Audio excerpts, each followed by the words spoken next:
Sa gitna ng mabilis na pagbabago sa mundo, nananatili ang ating misyon, ang ibahagi ang mensahe ng hindi nagmamaliw na pag-ibig ni Hesukristo para sa lahat. Hatid sa inyo ang pinakabagong kaganapan sa gawain ng Far East Broadcasting Company Philippines. Tampok din ang mga kwento ng totoong buhay na binago ng Diyos. Narito si Dan Andrew Cura sa The President's Report. Magandang araw po at isang mainit na pagbati ng maligayang bagong taon sa inyong lahat na nakikinig ngayon. Abay, naway ikaw ay nasa mabuting kalagayan at nasa maayos na kalusugan. Yan po ang ating panalangin. Nagpapasalamat at nagpupuri ako sa Panginoon sa paghatid niya sa atin sa kasalukuyang kalagayan natin, sa pagbubukas ng bagong pahina naman ng ating buhay. Pag-usapan po natin ang mga nangyari noong 2021 at nais kong ibahagi sa inyo ang mga adhikain ng FEBC Philippines ngayong taong darating na 2022. Ako po ang inyong kaibigan, si Dan Andrew, para sa The President's Report.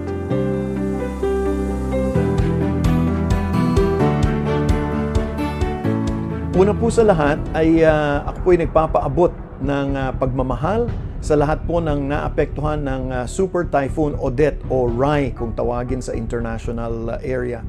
Partikular na po sa Kabisayaan at sa Hilagang Mindanao. Ramdam ko po ang inyong sitwasyon, lalo na't ilan po sa aming mga staff at isa sa ating mga stasyon ng radyo, ang UP 987 DYFR FM Life Changing sa Cebu City, ay dumanas din ng pinsala mula sa kalamidad. Ngunit sa patnubay at pagsasaayos ng Diyos, muli niya tayong ginagamit po upang hikayatin ang bawat isa na tumulong, suportahan ang ating mga katuwang na organisasyon para po makapaghatid ng tulong sa mga nasalanta at ipaalam ang impormasyon na makatutulong para sa ating mga tagapakinig at mga kababayan sa lugar na sinalanta ng bagyo. Sa lahat ng mga gawaing ito, tinitiyak naming mayroon at kasama ang mensahe ng pag-asa mula sa salita ng Diyos upang palakasin ang kanilang loob tungo sa pagbangon muli. Alalahanin din po natin ang ating mga kasamahan na nagsusumikap na mag-broadcast po sa ilalim ng mahirap na sitwasyong ito. Naku, pinupuri ko po ang Panginoon para po sa kanila dahil sa kanilang mga pagsisikap at kanilang dedikasyon na maglingkod sa komunidad sa kabila ng mga personal na hamon na kanila pong hinarap dahil sila rin po ay nasalanta ng bagyo. Gaya ng lagi po naming sinasabi sa panahon ng sakuna, communication is aid o komunikasyon ay tulong. Ngayong taon po, patuloy po naming susuportahan ang isa't isa sa FEBC at gayon din ang mga komunidad na ating inaabot para sa Panginoon.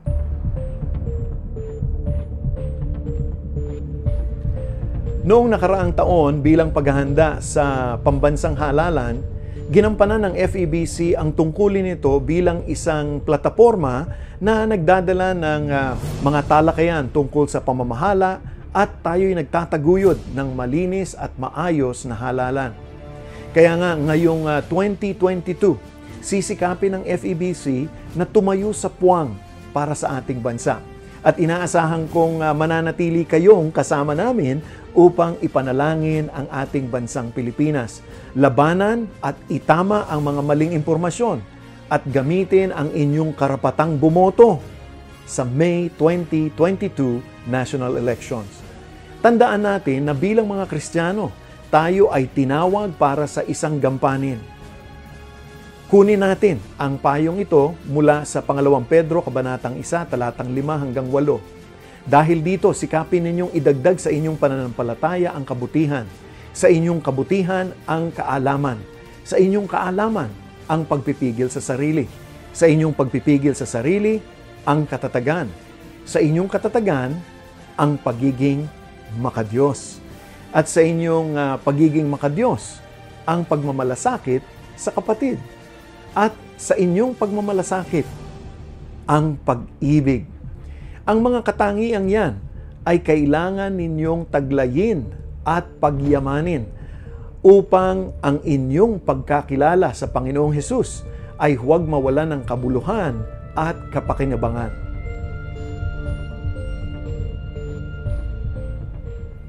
Noong 2021, nag-ugat sa atin ang mga kaugnayang hinubog na ng COVID-19 pandemic.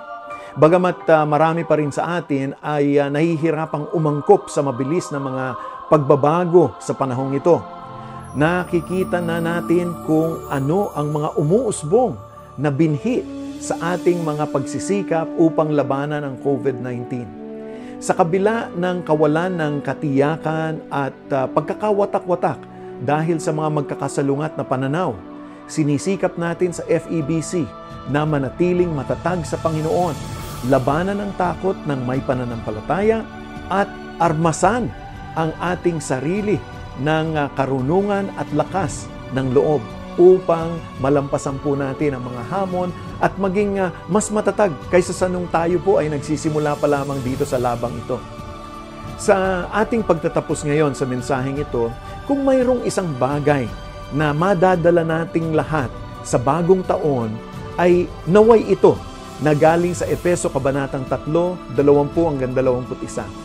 Sa Kanya na nakagagawa ng mas higit kaysa sa maaari nating hilingin at isipin, sa pamamagitan ng Kanyang kapangyarihang kumikilos sa atin.